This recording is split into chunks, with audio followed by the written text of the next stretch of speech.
Es gibt is one of the most important phrases in German, so it's very important that you learn this early when you're studying German. It literally means it gives, but that's not what it really means. Es gibt really means there is or there are. Notice it can be used when talking about something singular or something plural. When comparing and contrasting, you might see andererseits gibt es, or on the contrary, there is. Literally, this also means on the other side, there is, so on the contrary.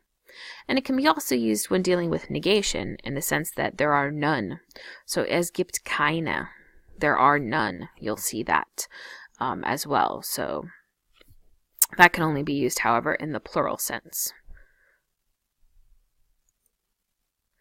And you'll see it a lot in signage throughout Germany as well. Es gibt viel zu tun, warten wir jetzt ab. Es gibt, because this is the subject and gibt is the verb, that means things that follow will take the accusative case since they are the direct object. So here's one great example. Heute gibt es keinen Regen.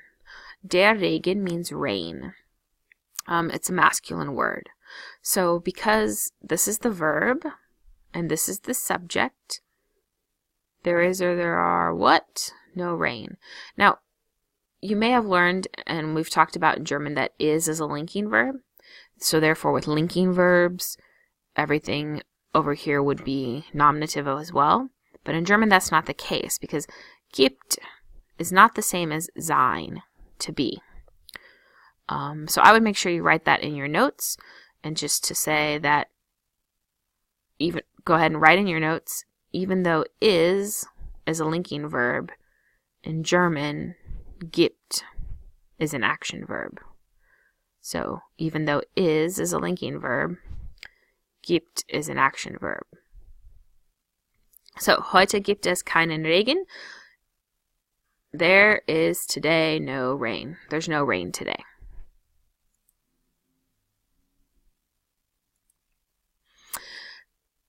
Es gibt keinen Erfolg ohne Frauen. There is no success without women. There you go. Other signage. Es gibt keinen Weg zum Frieden. Den Frieden ist der Weg. Yeah, so there is no path to peace because peace is the way, or peace is the path. Es gibt keinen Planet B. This is from the Green Party. The Green Party in Germany is, Die Grünen. And so they're the party that is very environmentally conscious as a political party or movement in Germany. And so this means there's no planet B, meaning we have to take care of the planet we have. Und zum Beispiel, gibt es hier, is there around here? So gibt es hier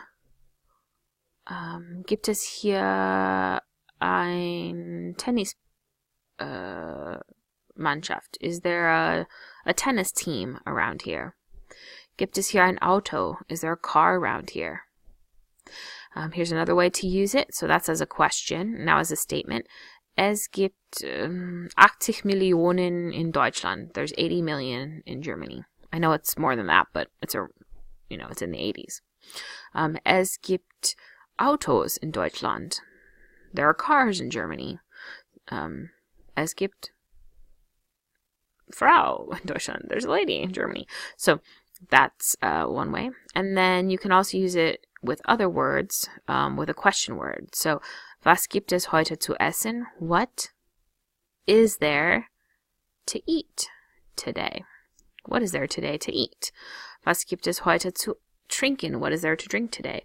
Was gibt es heute zu machen? What is there to do today? Was gibt es heute zu spielen? What is there to play today?